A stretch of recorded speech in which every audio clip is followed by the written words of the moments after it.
والدوافع حسب يعني تطلعكم يعني للموضوع أدت إلى استثناء يعني هؤلاء، وخاصة عند الرجوع حول ما كتب عن هذا الموضوع يعني من أمثال يعني كالرايلي في كتابه الغرب والعالم يشير بأن حتى هؤلاء الهنود هم يعني آنوا من الويلات والاستئباد التي آنا منه يعني الأفارقة الذين جاءوا يعني من إفريقيا. وشكرا.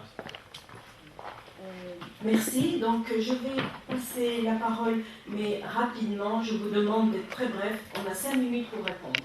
Vraiment 5 minutes. Alors, monsieur Mbeke. Merci.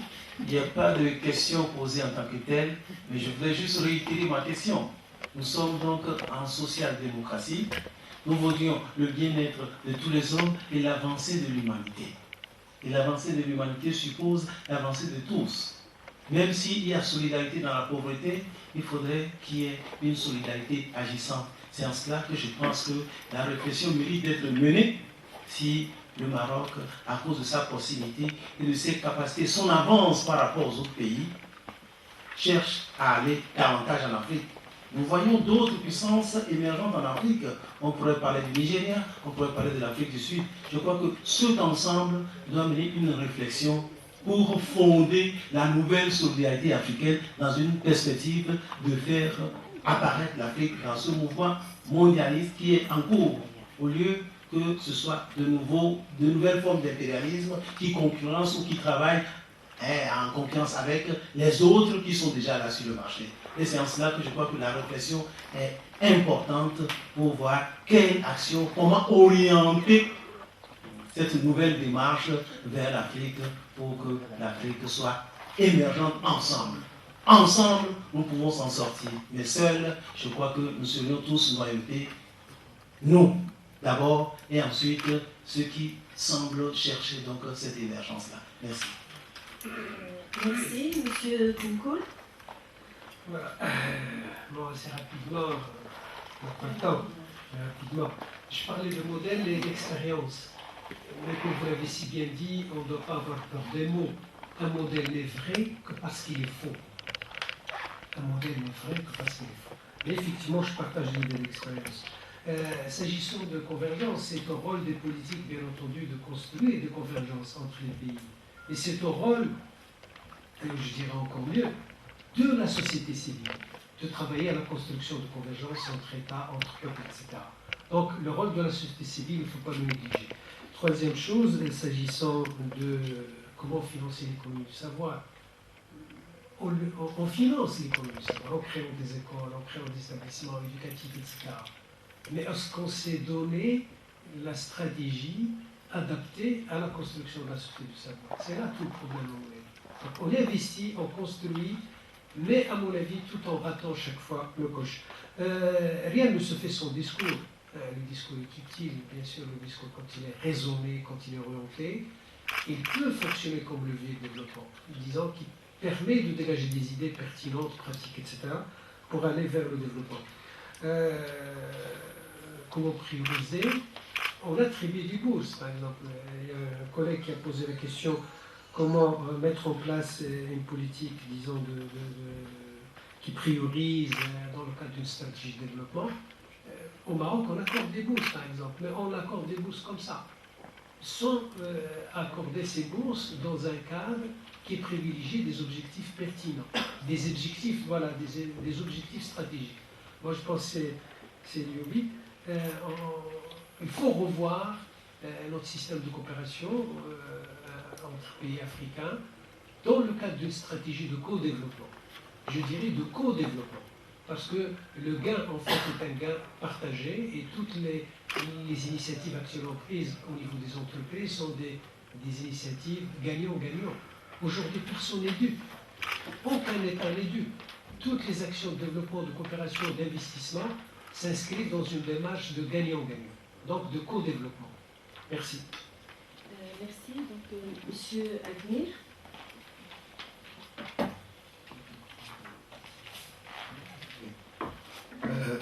فيما يتعلق بنسبة الساكنة مدينة إشبيلية التي وصلت إلى القرن السابع عشر، بداية القرن السابع عشر، إلى 10% من مجموع من المجموع العام. هذه النسبة إن دلت على شيء فهي تدل على رواج تجارة الرقيق وسوق النخاس. معظم هؤلاء السود كانوا عبيد، والقلة القليلة أصبحت تمكنت من الحصول على حريتها، ولكن تحولت إلى جزء من القاعدة المسبوقة للمجتمع الإشبيلي. بطبيعة الحال قامت الكنيسة بإعادة تقويم العلاقة مع الساكنة التي تنحدر من أصول إفريقيا، تنحدر من أصول إفريقيا جنوب الصحراء، وتمكنت من استقطاب العديد من هؤلاء الزنوج وأيضا نشر المسيحية في أوساطهم. كانوا هؤلاء فعلا تمكنوا من التسلط في الهرم الاجتماعي الإسباني، وتمكنوا من الولوج إلى مواضيع اجتماعية متميزة كالفن والتمثيل، وأيضا الجامعة أحدث في النص على أحد كبار الأساتذة الذين مارسوا التعليم في جامعة غرناطة خلال القرن أواخر القرن التاسع، خلال بعد حصول غينيا السيوية على الاستقلال فعلا، وخلال فترة الاستعمار أيضا هاجر العديد من السود المنتمين إلى غينيا السيوية لفرناندو بورتو إلى إسبانيا، وتمكنوا أيضا من الحصول على النجومية، حيث أن غالبية هؤلاء السود كانوا يمارسون بعض الرياضات كالملاكمة وكرة القدم. لا يمكن مقارنة وضعية أفارقة جنوب الصحراء، الوضعية الحالية لأفارقة جنوب الصحراء بإسبانيا مع دول أخرى، دول أوروبية أخرى، لأن هجرة أفارقة جنوب الصحراء إلى إسبانيا، هجرة القرن العشرين وبداية القرن الواحد والعشرين، هي هجرة حديثة العهد، وبالتالي فالجيل الثاني إلى حدود الساعة لم يتمكن من الاندماج داخل المنظومة السياسية والإدارية الإسبانية. هذا بالإضافة إلى أن المجتمع الإسباني والدولة الإسبانية بشكل عام هي دولة محافظة جدا، دولة لا زالت رغم بنود دستور 1978 الذي يؤكد على حرية الأديان وحرية الأديان، لا زالت ثقافة إسبانيا متأثرة بشكل كبير بقرون الكاثوليكية التي كانت بمثابة المحور الأساسي للتوسع، مشروع التوسعي الاستعماري للدولة الإسبانية خلال القرن 16 و 17 إلى حدود القرن العشرين. فيما يتعلق ب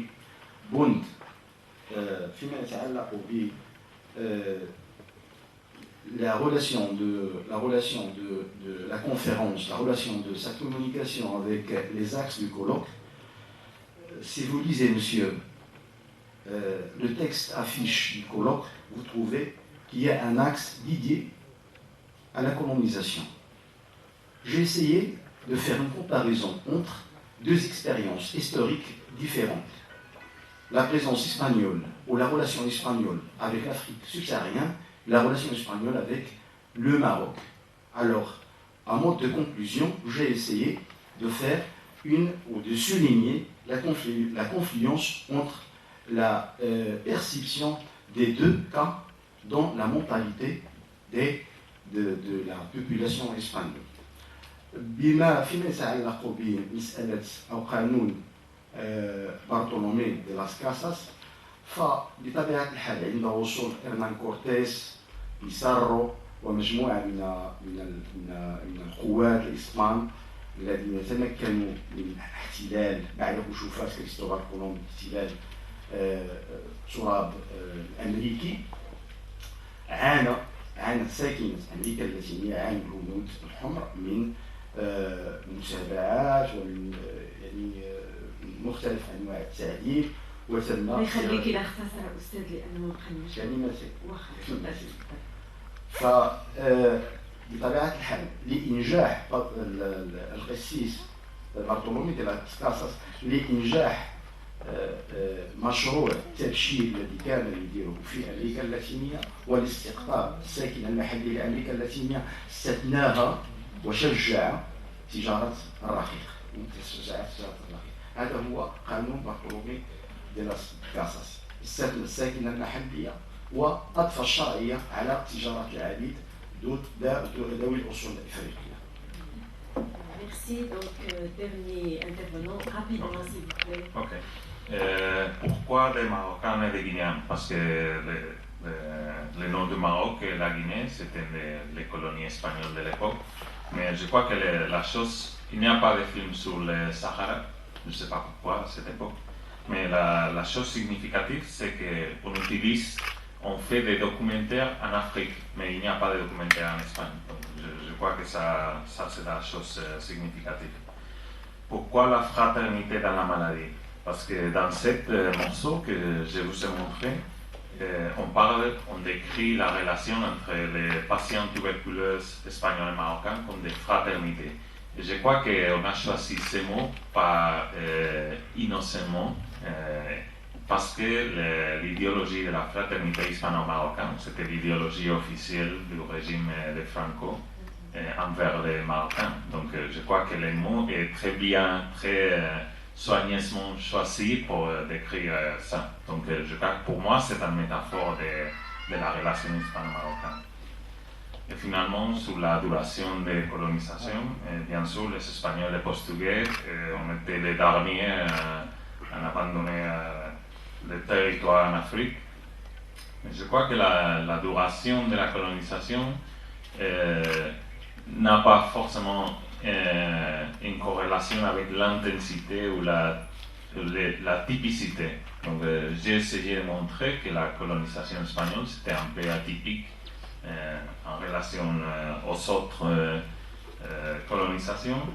Et finalement, comme peut-être vous savez, la Guinée et le Sahara, on a essayé de les retenir en les faisant des provinces espagnoles, comme si c'était des provinces en Espagne péninsulaire.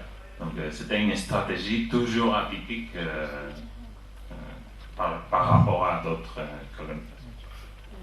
Bien, donc nous arrivons à la fin de cette séance.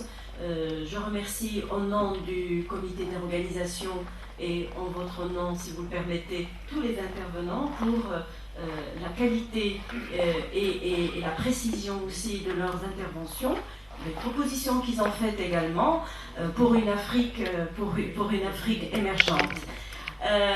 Donc nous allons nous quitter pour laisser la place à la deuxième séance qui va porter sur le Maroc dans la géopolitique africaine. Voilà, et merci beaucoup de votre attention. Bravo, Madame la Présidente. Merci. Thème suivant, le Maroc et le reste de l'Afrique, un tandem qui pédale dans la même direction, émergente, 2020, cas de la Côte d'Ivoire. Voilà, tout de suite, et je vous demanderai de respecter le temps qui vous est imparti, c'est-à-dire 10 minutes. Voilà.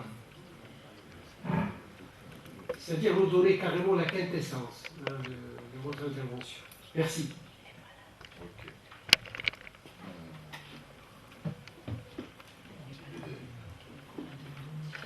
Merci beaucoup, Monsieur le Président. Et alors, j'avais pensé à 15, mais c'est 10, nous allons en tenir compte.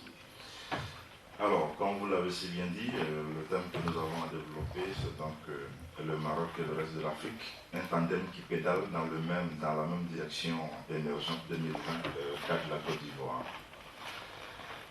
Alors,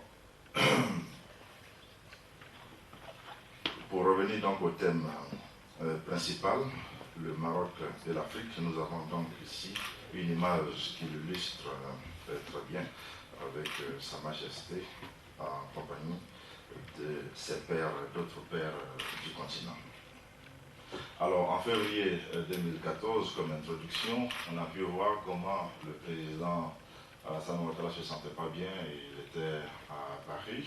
Donc dans la même période, le forum franco-morocco-ivoirien devait se tenir et c'était la première fois que cela se tenait, un tel forum se tenait en dehors du territoire marocain. Et donc nous avons estimé que le fait que le président, malgré sa convalescence, fasse tout pour rentrer et que Sa Majesté également fasse tout pour l'attendre était une très forte marque de fraternité et d'amitié. Alors ce jour, en Côte d'Ivoire, Sa Majesté le roi Mohamed VI dira, aujourd'hui comme hier, les relations diplomatiques sont au cœur de nos interactions. Mais à la faveur des mutations profondes que connaît le monde, leurs mécanismes, leur portée ainsi que leur place, même dans l'architecture des relations internationales, sont appelés à s'adapter aux nouvelles réalités. Il va continuer pour dire, c'est pourquoi l'Afrique doit faire confiance à l'Afrique. Je crois que ces mots sont assez forts et ce n'est pas tombé dans les oreilles des sourds. Son homologue, le président Alassane Ouattara, répondra « Majesté, la longue et solide amitié qui unit la République de Côte d'Ivoire et le Royaume du Maroc a été matérialisée par de nombreux accords sectoriels et un traité d'amitié signé le 22 septembre 1973. En 4 décennies, ces accords ont permis d'enrichir la coopération multiforme entre nos deux pays avec la création d'une grande commission mixte de coopération dont la 5e session se tiendra très bientôt à Abidjan. Donc les résultats de cette coopération sont palpables et porteurs de progrès pour notre pays. La preuve, l'une des preuves, vous allez voir, cette carte par exemple, c'est mis là, à Tarijafawa, vous voyez, et la cible, société ivoirienne de banque. Donc pour dire que depuis 2010, nous-mêmes déjà, on a commencé à cette collaboration, cette amitié par des preuves palpables. Donc ma banque en Côte d'Ivoire, c'est Attali Jafawa au Maroc. Alors, cette banque est donc, qui s'est implantée en Côte d'Ivoire, est le premier groupe bancaire et financier du Maghreb. Alors, dans ce tandem sur sa route de l'émergence 2020, la Côte d'Ivoire a beaucoup à apprendre du Maroc. Alors, plus qu'un partenariat ivoiro-marocain, il s'agit pour la Côte d'Ivoire et le Maroc de travailler main dans la main afin que ce rêve soit une réalité. Alors, le roi du Maroc a déjà démontré, lors de sa présence en terre ivoirienne, l'importance des relations sud-sud. Mais ici, le Maroc devrait servir donc de locomotive de la coopération sud-sud en Afrique en général et de la Côte d'Ivoire en particulier. Voilà le sens donc de la présente communication, le Maroc et le reste de l'Afrique, un tandem qui pédale dans la même direction émergente 2020 qu'à de la Côte d'Ivoire. Maintenant, nous allons essayer de détailler un peu. Qu'est-ce que nous entendons par tandem? C'est donc comme une bicyclette où nous avons deux personnes placées l'une derrière l'autre. On a parlé tantôt de locomotive. Donc ici, on va considérer que le Maroc est devant, la Côte d'Ivoire est derrière, main dans la main, pour pouvoir pédaler et faire avancer cette bicyclette. Alors pourquoi on dit dans la même direction? Parce que si un pédale pour aller devant et l'autre pas derrière, ça ne veut pas non. C'est pour cela que nous avons la tautologie est donc importante ici, qui pédale dans la même direction. Alors, par image, donc, nous avons dit, par ricochet, que c'est une association de deux personnes ou de deux groupements liés dans une action. Le tandem du président et du vice-président, par exemple, ou une association performante de deux personnes ou de deux groupes. À côté du partenariat ivoiro-marocain, le tandem Côte d'Ivoire-Maroc suppose donc travailler main dans la main pour une victoire commune et partagée. On suppose que, on va essayer donc de définir rapidement que l'émergence apparaît dans des notions philosophiques vers le 19e siècle et qu'il va faire allusion à l'adage qui dit que le tout est plus que la somme de ses parties. Cependant, nous avons tenu compte de ces parties et de ce tout parce qu'il y aura donc une émergence, disons, forte et une autre faible. on va supposer que lorsque le tout a une influence sur les partis, on va donc parler d'émergence forte. Dans ce cas, on va supposer que le tandem Côte d'Ivoire-Maroc, si ça marche, va avoir une influence non seulement sur la Côte d'Ivoire, mais aussi sur le Maroc. Mais il peut également avoir une émergence faible, le fait que le développement du Maroc ait un impact sur le tandem Côte d'Ivoire-Maroc, ou que le développement de la Côte d'Ivoire également ait un impact sur le tandem Côte d'Ivoire-Maroc. C'est-à-dire que le développement de l'une des parties a donc un impact sur le tout. Alors, comme explication, nous avons donc dit que la Côte d'Ivoire veut être un État émergent à l'horizon 2020. Mais cette noble ambition du président de la République, Alassane Ouattara, nécessite la mobilisation de tous les secteurs d'activité. Mais seule, elle ne pourra pas réussir ce pari. C'est pourquoi nous ne cesserons jamais de saluer le forum ivoiro-marocain. Bon, l'image est un peu petite ici, mais... Alors, le Maroc, comme je le disais tantôt, sera donc la locomotive. Et le roi Mohamed VI donne toute l'impression de vouloir donner une nouvelle tournure historique au modèle traditionnel. On a parlé de modèle tout à l'heure là.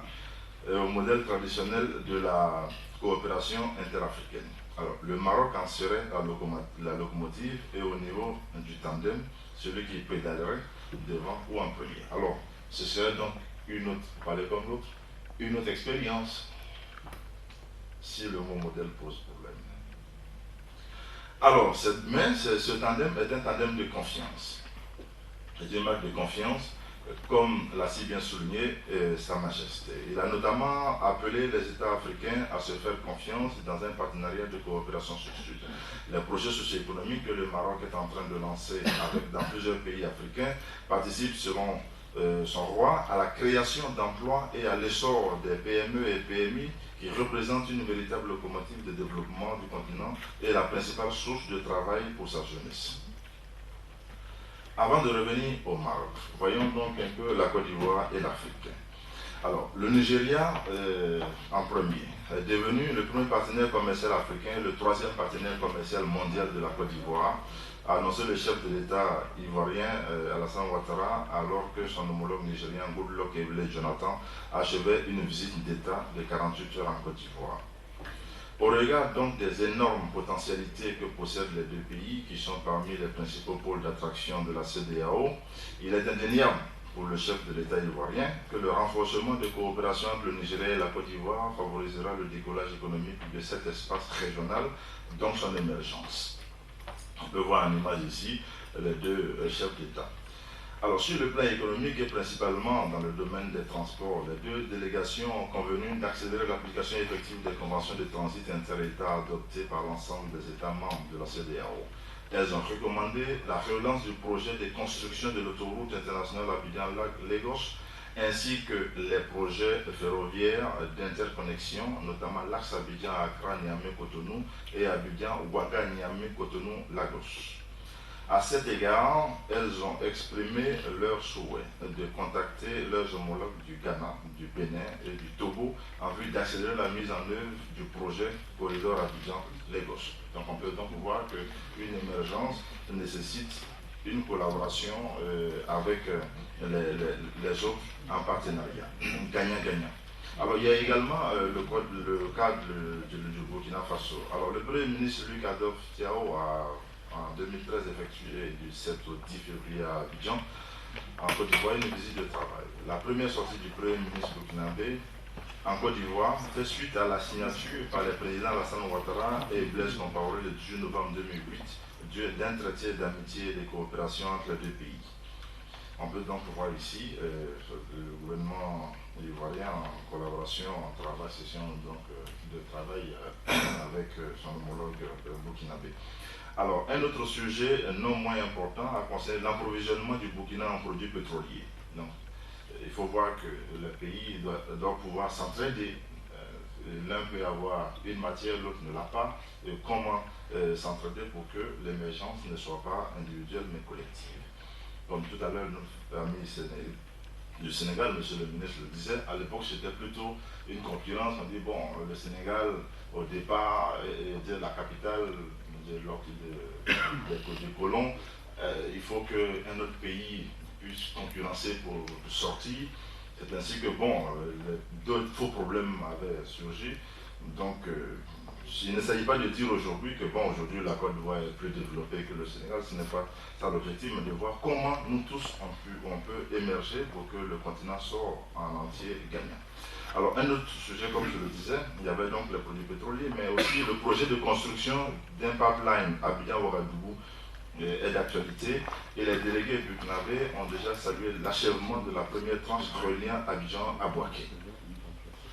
Alors, on peut voir comment c'est la fluidité routière, etc. Alors, revenons donc au Maroc, on peut donc et au cas de la Côte d'Ivoire. On peut voir cette image de la visite officielle en Côte d'Ivoire de Sa Majesté Mohamed VI, le roi du Maroc. Alors cette coopération sud-sud, que je mets ici comme titre, le Maroc, un partenaire économique pour la Côte d'Ivoire. Alors la Côte d'Ivoire a depuis plusieurs années su entretenir de bons rapports économiques avec le royaume chérifien. Cela se justifie par la présence massive des ressortissants marocains dans presque tous les secteurs d'activité du pays.